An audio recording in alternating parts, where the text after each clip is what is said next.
Abra sua Bíblia no Evangelho segundo escreveu Lucas, no capítulo 12, onde nós vamos reler o texto do verso 13 em diante, o texto que é conhecido como a parábola do rico insensato.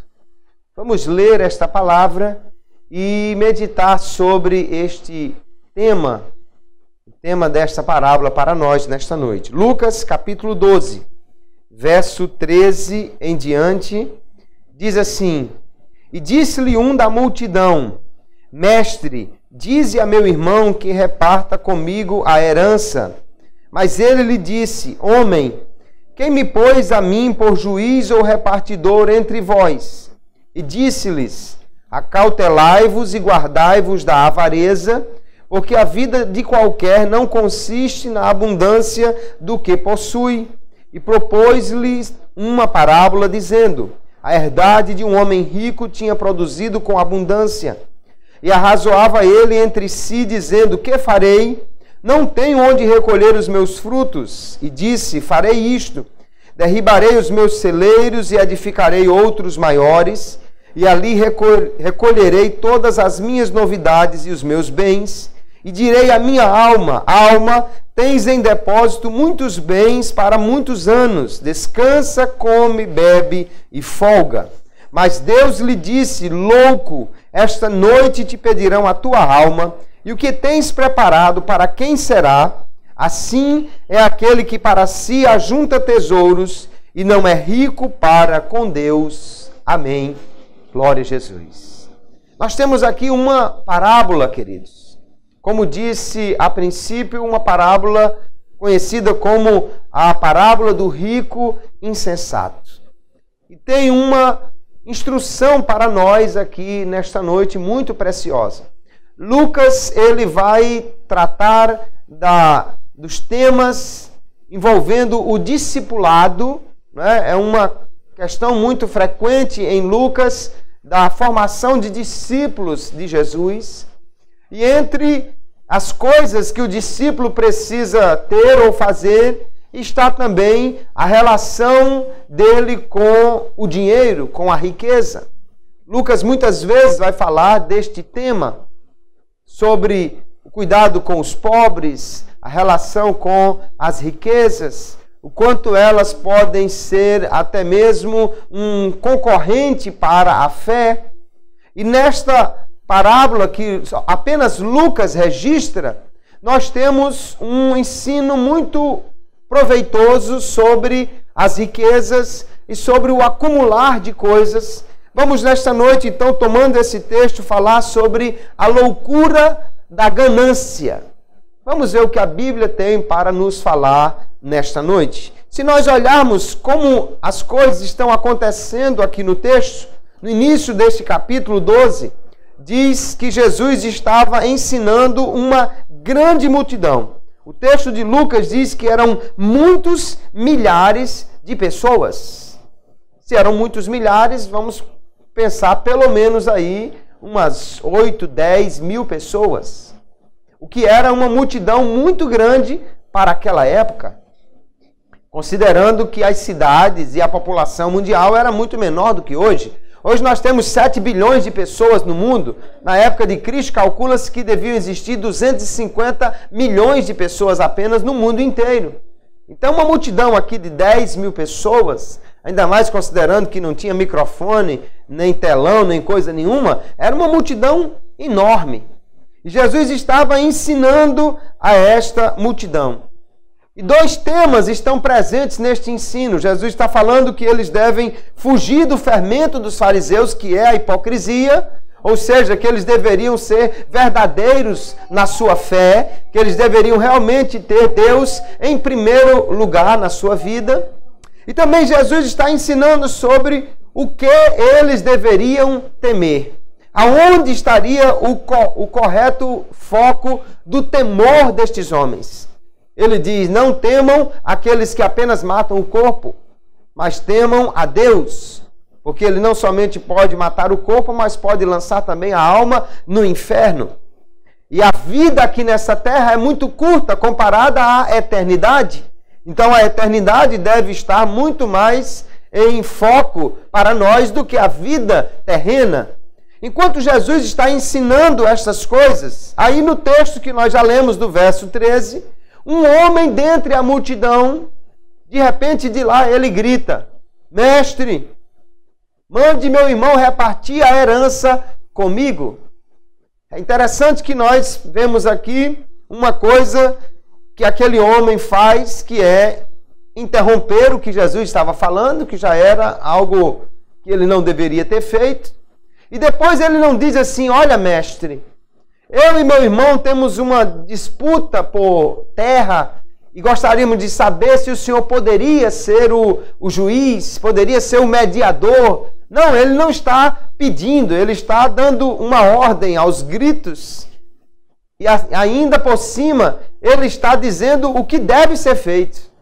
Ele não está dizendo: Jesus, veja se eu tenho direito. Ele está dizendo: mande meu irmão repartir a terra comigo. Já era alguém que se achava no direito de interromper Jesus, de mandá-lo fazer o que esse homem queria que ele fizesse. Realmente é muita petulância. Nós vamos ver que a resposta de Jesus é um tanto áspera, mas ele mereceu, porque ele realmente não está pedindo a Jesus como um mestre, mas praticamente está exigindo que Jesus faça o que ele quer. Quando ele pede ao Jesus como mestre que seja o mediador dessa disputa, ele na realidade está fazendo uma coisa que normalmente os mestres da lei faziam. Por quê? Porque não somente a religião, mas toda a lei civil em Israel vinha da lei de Moisés.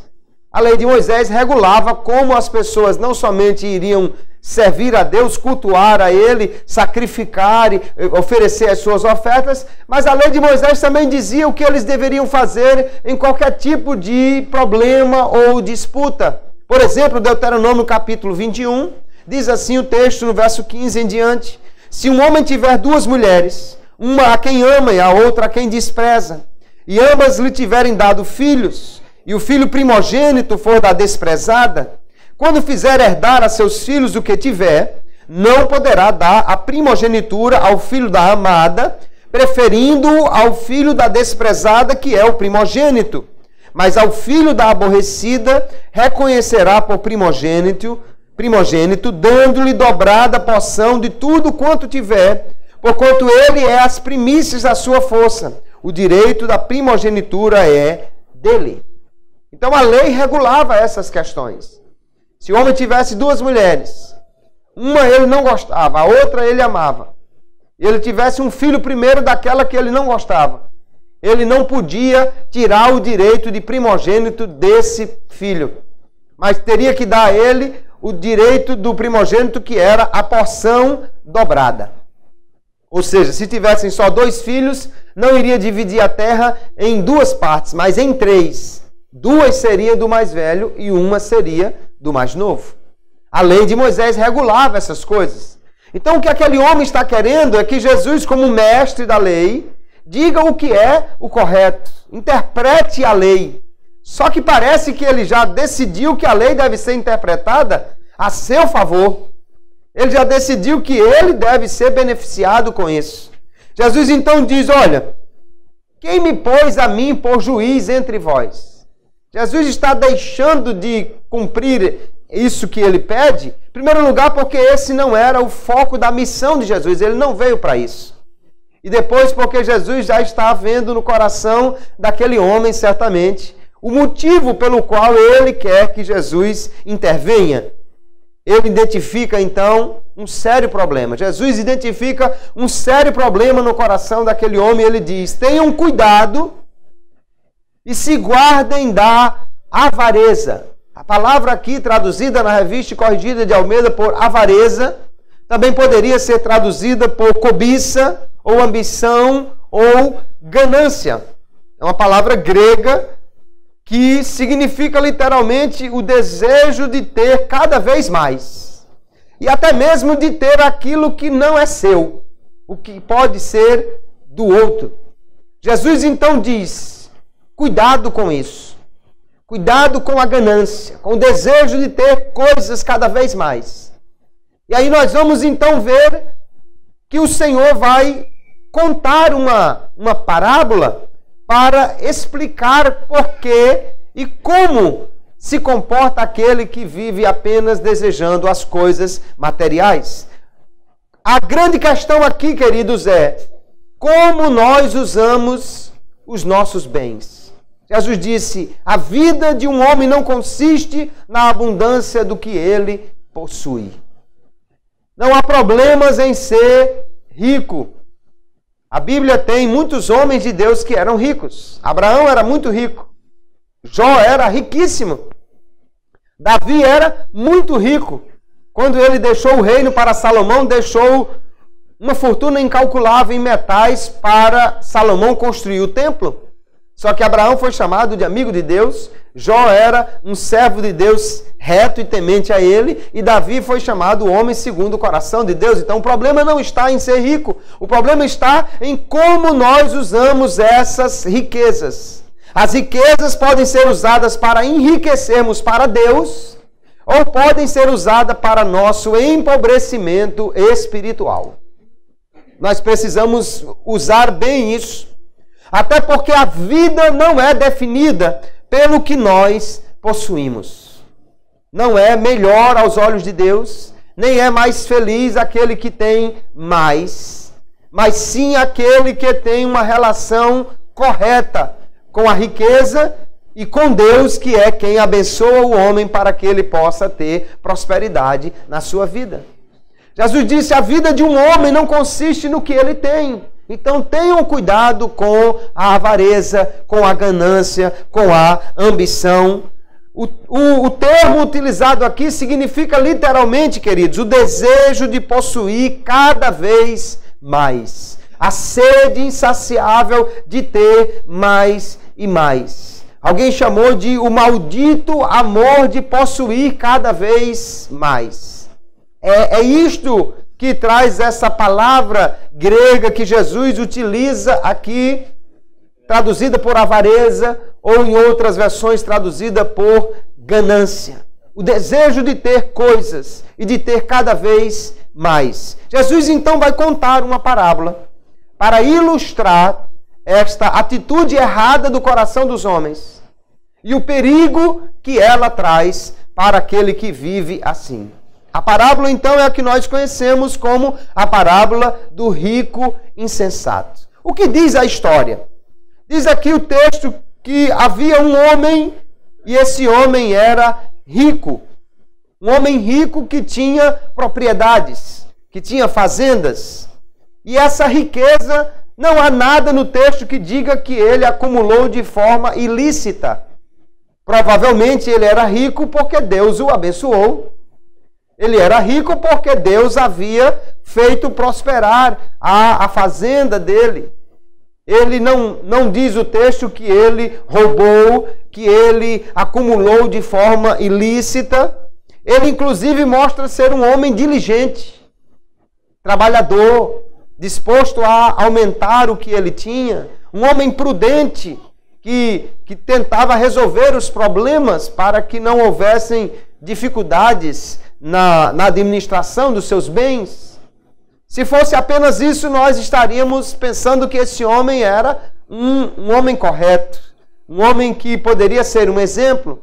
Mas acontece que diz o texto que esse homem rico, que tinha essa fazenda, ela produziu em abundância. Sua propriedade naquele ano simplesmente ultrapassou os recordes de produtividade.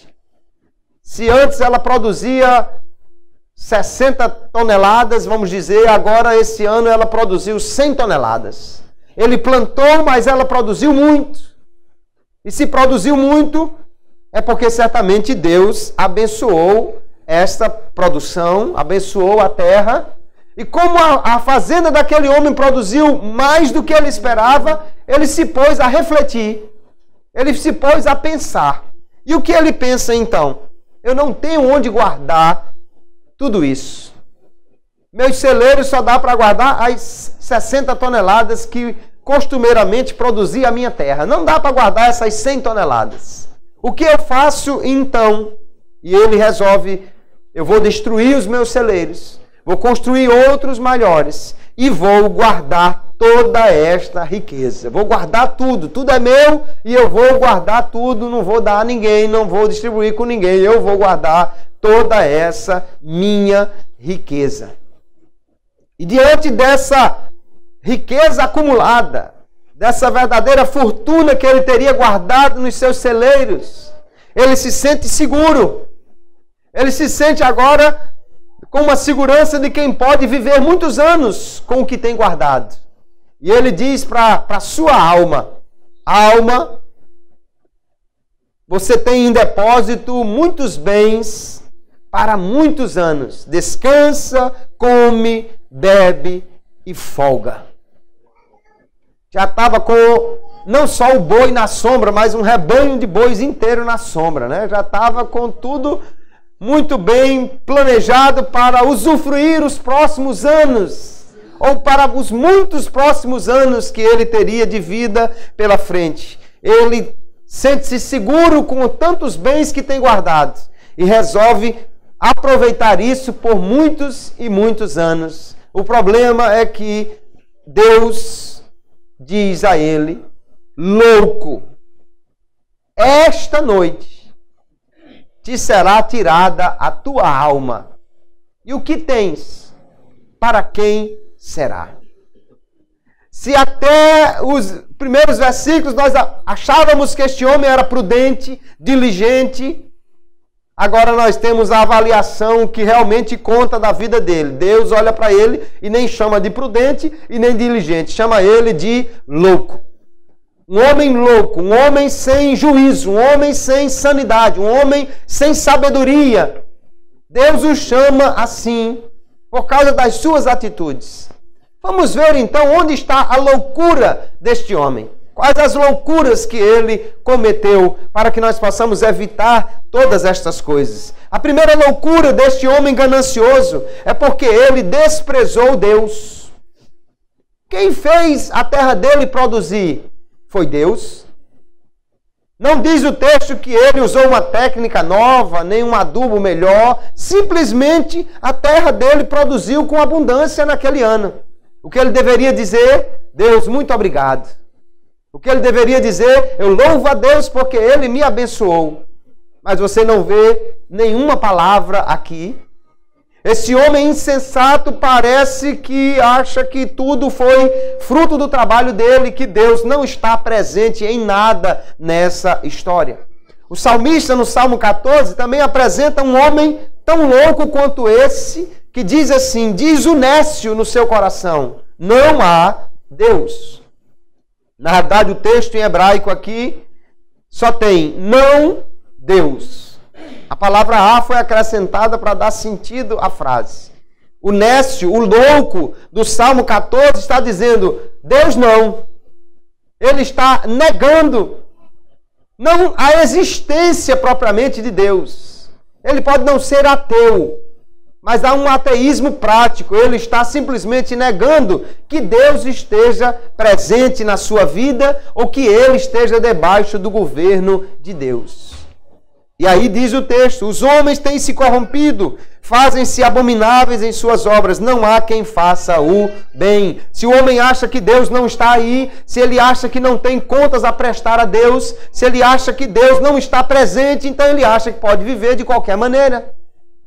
O homem rico aqui, ele é louco, porque ele simplesmente ignora, queridos, que Deus é quem abençoa a nossa vida para que nós possamos prosperar. Veja que esse homem, ele não agradece a Deus. Não tem uma palavra aqui de gratidão. Por que ele não agradece a Deus? Porque ele não reconhece que a bênção divina é a origem da sua riqueza, da sua produtividade, da sua terra. Se Deus fechasse os céus, se não chovesse, na economia baseada na agricultura e pecuária que tinha naquela época, esse homem simplesmente iria à falência ou perderia muito.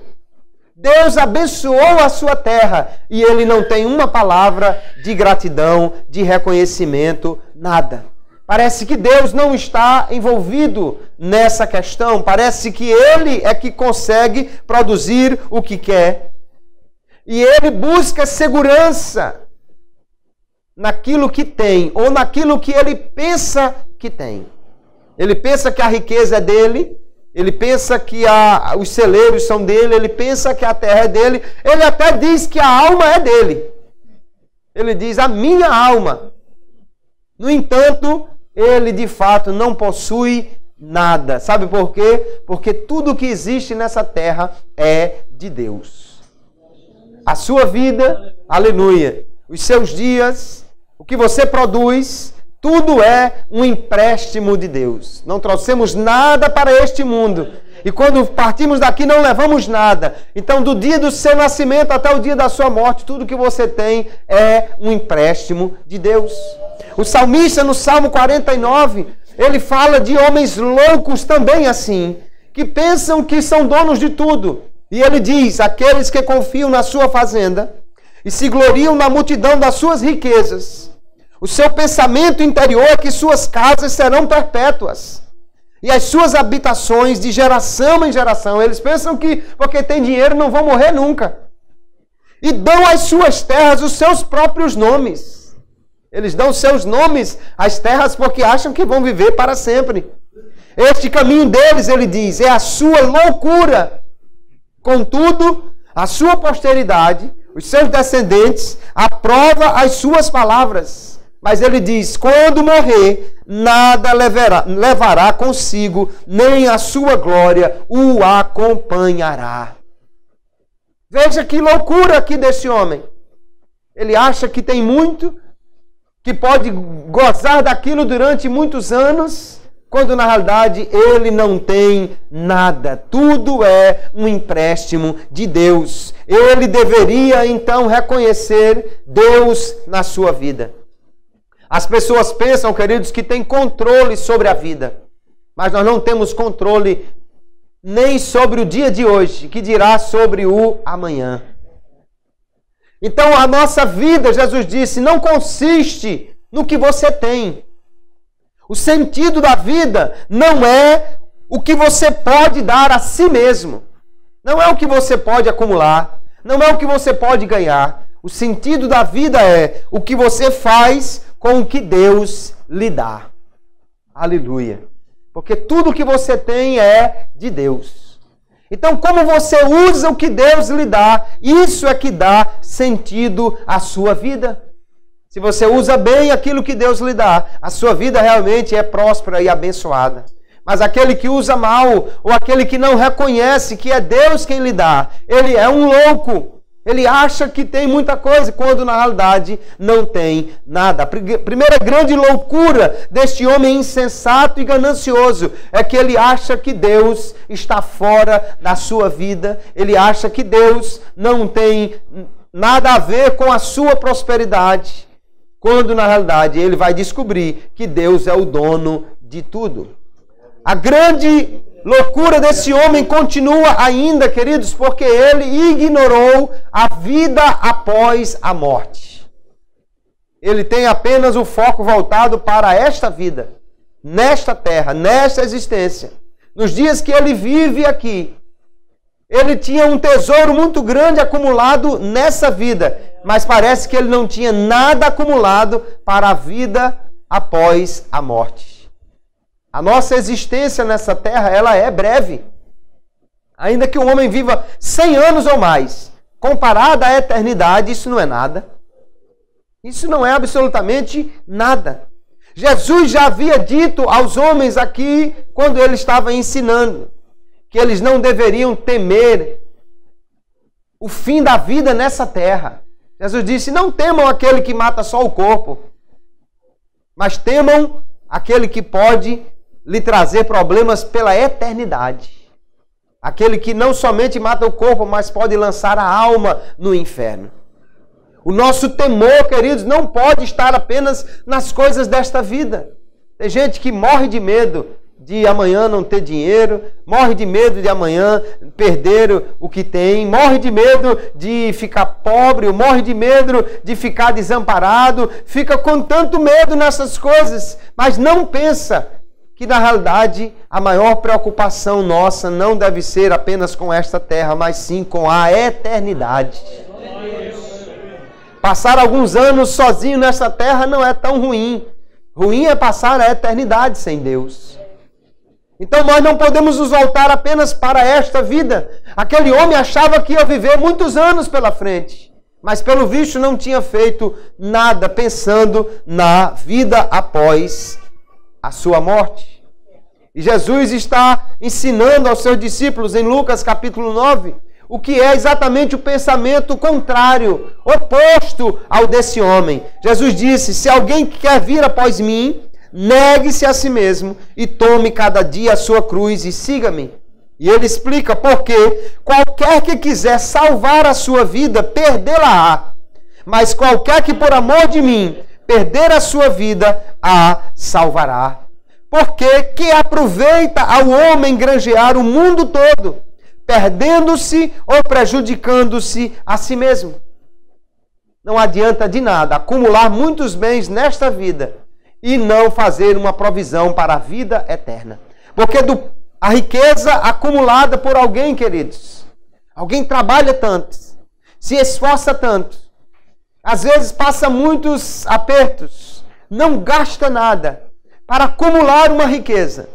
E quando ele morre, os seus herdeiros desperdiçam aquilo dentro de pouco tempo. O salmista no Salmo 39 diz: na verdade, todo homem anda como uma sombra. Ele quer dizer que isso passa ligeiro, essa vida. Na verdade, em vão se inquietam, amontoam riquezas e não sabem quem as levará. Eclesiastes capítulo 2, o sábio Salomão também diz: olha, eu trabalhei tanto, juntei tanto, e eu não sei com quem vai ficar isso. Porque depois que eu morrer, uma pessoa que não trabalhou vai pegar essa minha riqueza. Alguém que não trabalhou por ela vai ficar com essa herança e eu não sei o que ele vai fazer com ela. Então, se as riquezas passam, se as riquezas são tão incertas, vale a pena viver apenas em função delas? Obviamente que não. O homem que vive apenas em função de acumular coisas, ele é um homem miserável. Paulo diz que se esperamos em Cristo apenas nesta vida, somos os mais miseráveis de todos os homens. A vida não consiste no que nós temos nesta vida, queridos. A vida consiste sim no que nós temos na eternidade. Do ponto de vista da eternidade é que se avalia realmente uma vida. Aquele homem estava pensando em inaugurar celeiros. Estava pensando em mandar cavar alicerces de novos celeiros. Mas em vez de inauguração de celeiros, a grande festa que aconteceu foi o seu funeral. Em vez de cavarem alicerces para construir novos celeiros, cavaram foi o túmulo dele. Ele pensava uma coisa e aconteceu outra coisa completamente diferente. Sabe por quê? Porque nós não temos controle da vida. Não controlamos o amanhã. Não sabemos o que vai acontecer. Precisamos hoje estar preparados, não só para o dia de amanhã, mas sim para a vida eterna. Se não estamos preparados para a vida eterna, nós estamos loucos como este homem. Porque de nada adianta, queridos. Fazemos planos para muitos anos, se não sabemos nem se vamos acordar amanhã. Alguém diz acordar vivo. Não, só acordar já é suficiente, que ninguém acorda morto, né? Não sabemos nem se vamos acordar. Como vamos fazer tantos planos? Tiago fala sobre essa questão e ele diz, olha, isso é uma loucura. Alguém diz assim, amanhã iremos a tal cidade e negociaremos e faremos e aconteceremos. E não diz nem assim, se Deus quiser. Porque se Deus não quiser, nada acontece. Mas se Deus quiser, as coisas podem acontecer. Às vezes alguém de tarde me pergunta, o senhor vai estar no culto à noite? Eu digo, se Deus quiser. porque eu não garanto nada. Às vezes eu vejo alguém anunciar, daqui a uma semana vai ter uma festa, presença garantida do cantor tal. Quem garante? Quem está garantindo a presença daquele cantor? Ou daquele pregador? Não sabe nem se ele vai estar vivo. Como é que está garantindo? Presença confirmada e garantida. Meu irmão, nós não garantimos nada desse segundo para frente, porque a vida pertence a Deus. Só Ele pode garantir o futuro. Só Ele pode garantir. Então nós precisamos estar preparados para o dia de amanhã. Não apenas aqui nessa terra, mas na eternidade. Aquele que não acumula para a eternidade é um louco. Aquele homem, então, ele estava trabalhando apenas pela comida que perece, estava trabalhando apenas por esta vida, estava acumulando apenas tesouros aqui nesta terra. E Jesus, na verdade, lá em João capítulo 6, ele disse: trabalhai não pela comida que perece, mas pela comida que permanece para a vida eterna, a qual o Filho do Homem vos dará, porque a este o Pai Deus o selou. Não podemos trabalhar apenas pensando nesta vida. Tem gente trabalhando tanto, correndo tanto e não tem nada acumulado para a vida eterna. Eu vi a história de um homem que ele era um grande fazendeiro, talvez como o homem desta parábola, muito rico. E aquele homem tinha um empregado. O empregado era pobre, não tinha nada de recursos, mas era crente.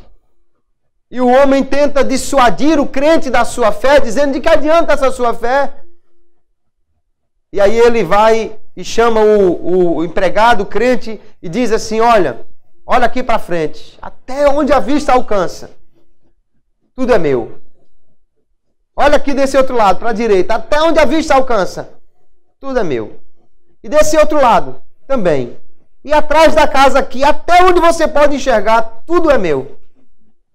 E você, que diz que confia em Deus, não tem nada.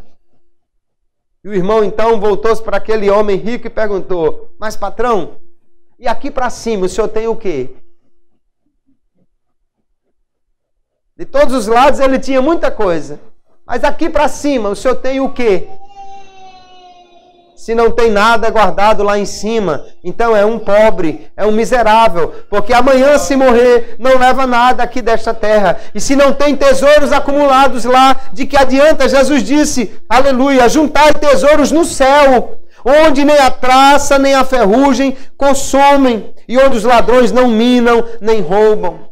Na continuidade desse ensino aqui de Lucas capítulo 12, Jesus vai falar sobre o mesmo tema, dizendo que nós não devemos estar preocupados com aquilo que vamos comer ou nos vestir, preocupados apenas com as coisas desta terra, porque Deus, o Pai, cuida de nós. Nós valemos mais do que os animais que Deus cuida de uma maneira tão fiel, aleluia. Nós podemos descansar em Deus, confiar no seu cuidado e estarmos acumulando um tesouro para a vida eterna, aleluia.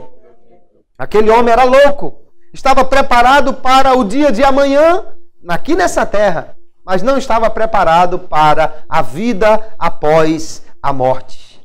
A outra loucura que esse homem comete, queridos, é porque ele era insensível às necessidades dos outros.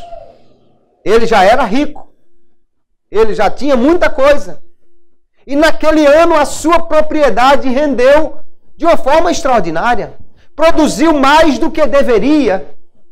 Ele poderia ter pensado muito facilmente: eu vou pegar esse excesso e vou distribuir com os pobres. Eu vou pegar o que está excedendo, não cabe, eu vou abarrotar os meus celeiros e ainda não cabe. Então o que está excedendo, eu vou distribuir com aqueles que não têm nada para comer, porque Deus tem me abençoado de sobra. Lucas fala muito sobre o cuidado com os pobres. No capítulo 12, nesse mesmo capítulo, no verso 33, Jesus está dizendo que eles não devem se preocupar com o que vão comer ou vestir. Jesus diz assim: vendei o que tendes e dai esmolas. Ele está dizendo que o homem não deve preocupar-se apenas consigo mesmo. Aliás, nem se deve se preocupar muito, porque Deus já cuida dele. Mas o que ele tem, ele deve também repartir com os necessitados. Ele diz, fazei para vós bolsas que não se envelheçam, tesouro nos céus que nunca acabe, aonde não chega ladrão e a traça não rói. Então, ao mesmo tempo que Jesus está dizendo que nós devemos acumular riqueza na eternidade, ele também diz, cuide dos pobres. Atenda aos necessitados. Nós vamos ver, queridos, que este homem só pensa em si mesmo. Olha como ele diz, que eu farei. Eu não tenho onde recolher os meus frutos. Eu farei isto. Eu derrubarei os meus celeiros. E eu edificarei outros maiores. E ali eu recolherei todas as minhas novidades e os meus bens e direi à minha alma. Ele só sabe falar de si mesmo. O que ele mais usa é eu, meu, minha. Tudo é voltado apenas para ele. Parece que o umbigo daquele homem é o centro do universo. Tudo gira em redor dele. Ele é a pessoa mais importante e tudo volta-se para ele. Talvez como o rico da parábola do rico e do Lázaro. Haviam pobres na sua porta, porque nunca faltou pobre no mundo. E aquele homem nunca pensa em dizer, eu vou repartir com os necessitados. Eu vou dar aos pobres. Eu vou distribuir um pouco do que Deus tem me dado abundantemente. Ele só pensa em si mesmo.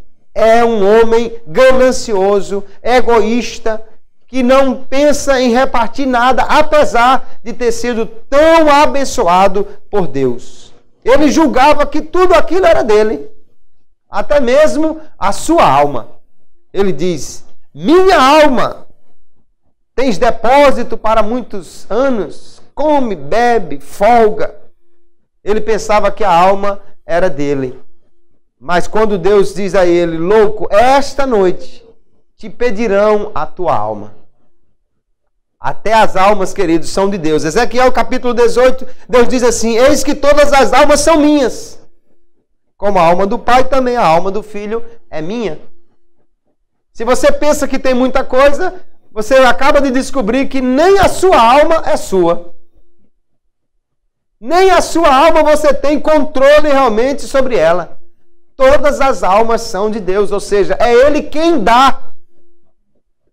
O Espírito é quem dá, é Deus. A vida quem dá é Deus. A alma quem dá é Deus. Ele dá e pode tirar no dia que quiser. E se Ele deu mais um dia para você, é para você dizer, Deus, obrigado por mais um dia de vida. Aleluia. Obrigado por mais um dia de vida. A medicina, queridos, tem evoluído tanto, pode fazer tanto por uma pessoa, mas não pode lhe dar um minuto a mais de vida. Se a vida cessar agora, não há médico no mundo que faça esse homem ter mais tempo de vida. Ele luta enquanto ele não para de uma vez.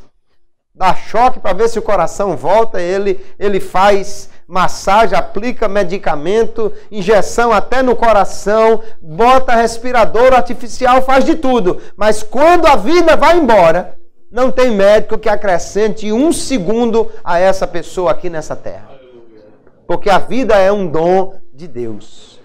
A alma quem dá é Deus. Aquele homem achava que tinha tudo. E a coisa mais íntima que ele tinha, nem a ele pertencia, que era a sua alma. Deus diz, ei, você pensa que vai viver muitos anos? Essa noite eu vou recolher a sua alma. E o que você achava que tinha, vai ser para quem? Que você não estará mais nessa terra. Então, Deus espera, queridos, que nós usemos bem aquilo que Ele nos dá. Quando Deus nos dá em abundância, não é somente para nós. É para nós também abençoarmos os outros. E abençoarmos também o reino de Deus. Na parábola das minas e na parábola dos talentos, a Bíblia fala de Deus dando coisas. Deus, naquela parábola, é o dono de terras que viaja e distribui com os seus servos. Mas Ele não dá simplesmente. Ele dá, mas depois Ele vai cobrar. O que você fez com o que eu lhe dei? Deus vai perguntar àqueles homens. E veja só, um que não usou bem o que Deus lhe deu, enterrou, não fez produzir o que Deus lhe deu. Lucas capítulo 19, na parábola das minas, o dono daquelas minas diz assim: porém ele lhe disse, mau servo, pela tua boca te julgarei. Sabias que eu sou homem rigoroso, que tomo o que não pus, e cego o que não semeei? Por que não meteste, pois, o meu dinheiro no banco, para que eu vindo exigisse com os juros? Veja que na parábola aqui, o dinheiro é do dono da terra. Ele deu a alguém, mas o dinheiro não era daquela pessoa, era um empréstimo. E ele quer que aquilo renda, que aquilo traga benefício para ele. Assim também é quando Deus nos dá qualquer coisa. Se Deus lhe deu riqueza, se Deus lhe deu talento, se Deus lhe deu criatividade, se Deus lhe deu o que Deus lhe deu, Ele espera que você use bem o que Ele deu. E que use não apenas para você, mas use também para a glória dEle e para repartir com os outros. Nós temos, queridos, que pensar que este homem é louco, porque ele só pensa em si mesmo, quando deveria pensar no próximo, naquele que está necessitado diante da bênção que ele recebeu. Então Jesus está nos contando esta parábola para que nós fujamos desta loucura. A ganância, queridos, é uma coisa que parte do interior do homem. É algo que nasce no coração do homem. Jesus disse em Marcos capítulo 7, que o que sai de dentro do homem é que o contamina. E ele diz, porque do interior do coração dos homens saem os maus pensamentos, os adultérios, as prostituições, os homicídios, os furtos, a avareza. A avareza aqui é a mesma cobiça, a ganância daquele homem, a mesma palavra. Isso procede de corações maus. Mas nós vemos na palavra de Deus que isso é uma característica dos ímpios. Os ímpios são assim. Em Romanos capítulo 1, verso 28, o apóstolo Paulo diz, como eles não se importaram de ter conhecimento de Deus, assim Deus os entregou a um sentimento perverso para fazerem coisas que não convêm. E o que é que não convém? Ele diz, iniquidade, prostituição, malícia, avareza. A mesma palavra. Não convém. É uma característica de um povo ímpio que não reconhece Deus na sua vida. É considerada uma forma de idolatria. A avareza, diz o apóstolo Paulo em Colossenses 3:5, é uma idolatria. Por quê? Porque a pessoa passa a adorar a riqueza, a adorar os bens, a adorar as coisas, em vez de adorar a Deus. E o apóstolo Paulo diz que essas coisas não convêm aos santos. Efésios 5:3, ele diz, em prostituição, impureza ou avareza, nem ainda se nomeie entre vós como convém a santos. Porque o crente não deve ter avareza, cobiça, ganância pelas coisas desta vida. Porque a nossa segurança não está nisso. Porque nós temos um tesouro muito maior nos céus. Porque se prendermos o coração nessas coisas, nós nos perderemos. Onde estiver o nosso tesouro, disse Jesus, estará o nosso coração. Aquele homem foi reprovado por Deus. Nós, queridos, temos que viver diferente, então, de como viveu aquele rico insensato. A primeira coisa, não vale a pena uma vida sem Deus. Se Deus não estiver no controle da nossa vida, a nossa vida perde o sentido.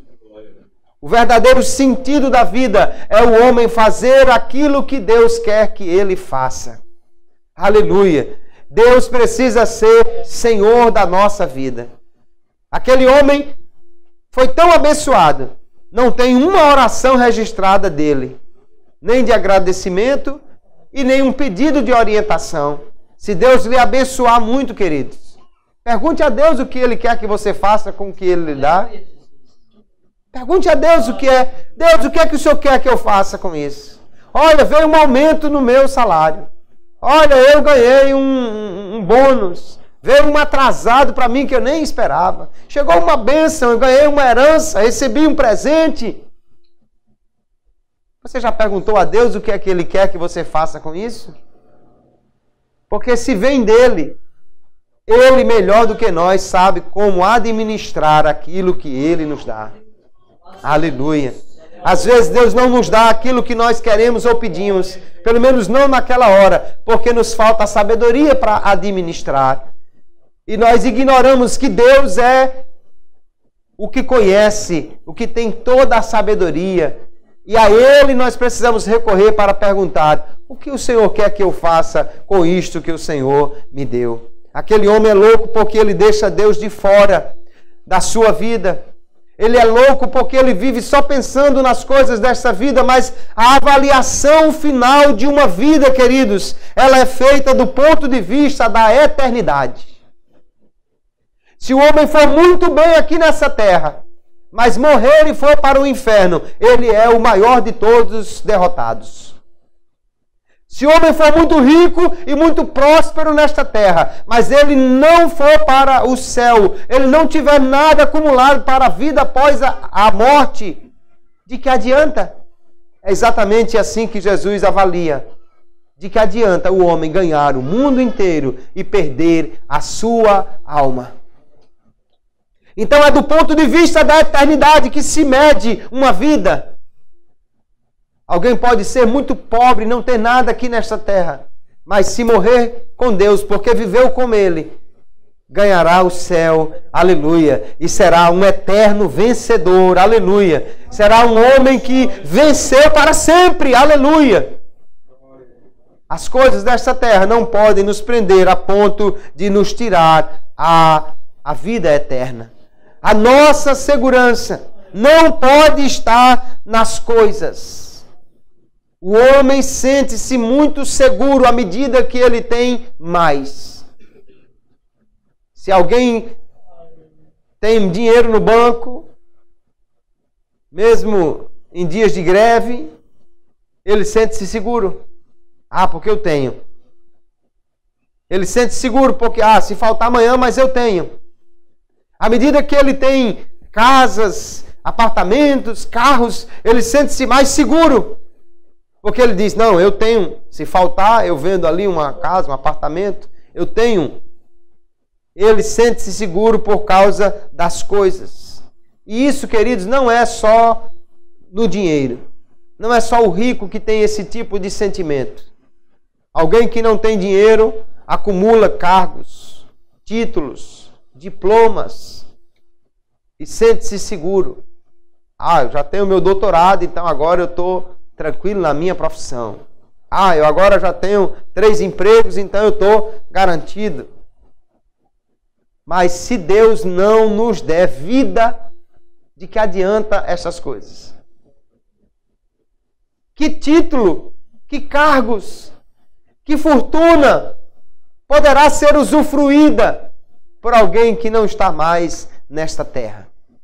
Então nós precisamos pensar que a vida aqui é muito breve e precisamos colocar a nossa segurança em Deus. Paulo, escrevendo a Timóteo, capítulo 6 da sua primeira epístola, diz: diga aos ricos deste mundo que não ponham a sua segurança na incerteza das riquezas, mas em Deus. Porque se estivermos seguros com Deus, queridos, pode vir a crise que vier, Deus permanece o mesmo. Pode vir alguém e sequestrar todo o dinheiro que tem na poupança, com aquele que está seguro em Deus não se abala com isso, porque Deus é a fonte da sua segurança. Aleluia. Se você tem Deus, você pode estar seguro nele. Ele é que garante o nosso futuro. Não podemos viver apenas pensando em nós mesmos, no egoísmo, porque quando Deus nos abençoa, é para também nós abençoarmos os outros. Paulo escreve aos Tessalonicenses dizendo que nós devemos trabalhar primeiro para não precisar dos outros e depois para ter com que atender ao necessitado. O dinheiro não serve apenas para nós, mas abençoa aqueles que estão ao nosso redor. Jesus vai contar uma parábola depois dessa, a parábola do servo vigilante. E naquela parábola ele diz: qual é, pois, o mordomo fiel e prudente, a quem o Senhor pôs sobre os seus servos para lhes dar a tempo a ração. Havia um servo ali, e ele chama de um mordomo fiel e prudente. Você sabe que o que você tem não é seu? Você sabe que o que você tem é de Deus? E você é apenas um mordomo, um dispenseiro, um administrador? Mas Jesus chama de mordomo fiel e prudente aquele que Deus pôs sobre os outros para que ele os alimente, cuide deles. Deus não nos abençoa só para nós enriquecermos. Deus nos abençoa para nós também abençoarmos os outros. Abençoarmos a obra de Deus. Jesus disse que esse homem aqui era rico somente para si mesmo, mas não era rico para Deus.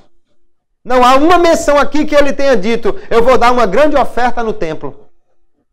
Eu vou dar uma parte para os levitas. Não, ele não está pensando em Deus, nem na obra de Deus, nem nos necessitados, ele só pensa em si mesmo. Mas a vida não pode ser definida dessa forma. Deus nos deu para nós também abençoarmos os outros. Aleluia. E quanto mais abençoamos os outros, Paulo diz na segunda epístola aos Coríntios capítulo 8, mais Deus também nos abençoará. Aleluia. Nós vemos então, queridos, aqui um homem que foi chamado por Deus de louco, porque ele só pensava em acumular coisas, ele só pensava em juntar tesouros aqui nessa terra.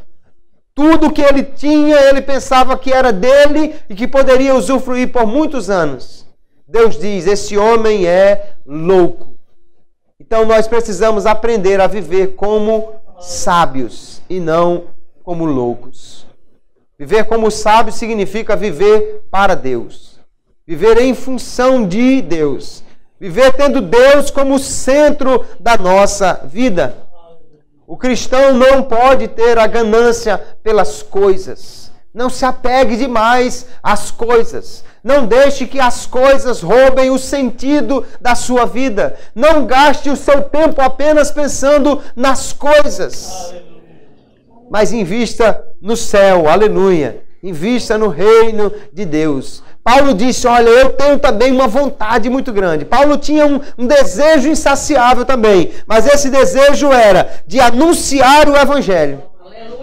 Ele diz, eu me esforcei muito por anunciar o Evangelho.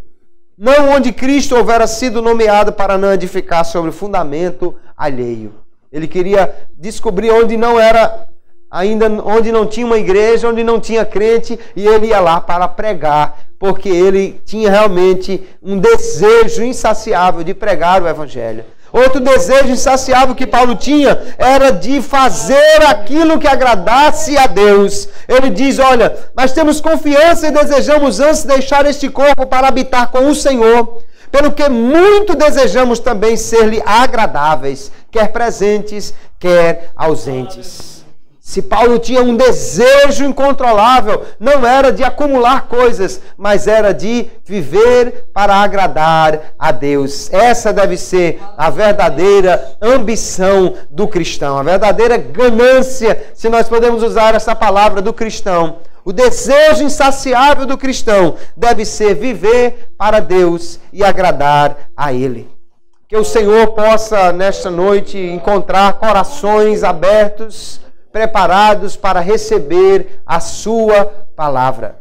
Aleluia. Do ponto de vista da humanidade, o homem dessa parábola talvez fosse um exemplo positivo. E se você abrir as páginas das revistas que falam de homens de negócios, ou das revistas que falam de homens famosos, nós vamos encontrar muita gente parecida com este homem desta parábola. Pessoas que só pensam em dinheiro. Só pensam em acumular. Só pensam em juntar coisas. Pessoas que têm muito mais do que precisam. Acumulam casas, carros, roupas, relógios. Acumulam coisas que eles não sabem nem direito o que têm. E às vezes essas pessoas não têm um minuto do seu tempo para Deus. E não têm coragem de repartir nada do que eles acumulam. Sabe o que são essas pessoas? Aos olhos do mundo são as pessoas prudentes, são os homens que administram muito bem, são homens de sucesso.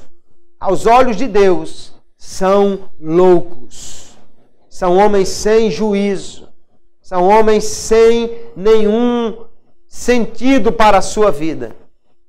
Dizem que alguns dos homens de Deus mais aplicados à sua obra morreram sem ter nenhuma fortuna. Disse de John Wesley que quando ele morreu tinha apenas uma capa velha, uma colher de prata e uns trocados. Mas durante a sua vida ele acumulou muito dinheiro. Mas o seu lema era ganhar cada vez mais para poder dividir cada vez mais com os outros. Investir mais no reino de Deus e ajudar aos necessitados. Quando morreu, não tinha nada. Mas para que ter muita coisa quando morrer, se não vai aproveitar nada disso?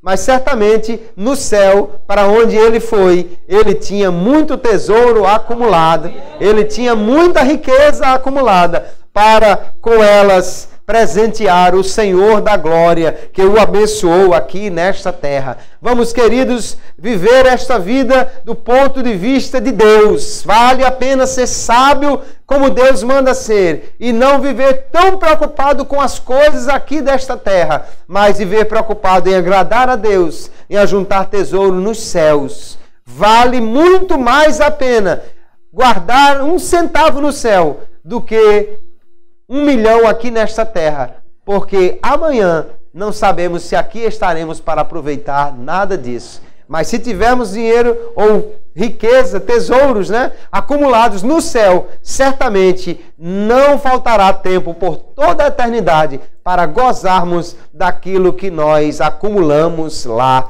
Que Deus nos abençoe a sermos sábios e não loucos como este homem, e que a palavra de Deus esteja guardada no nosso coração. Amém, querido?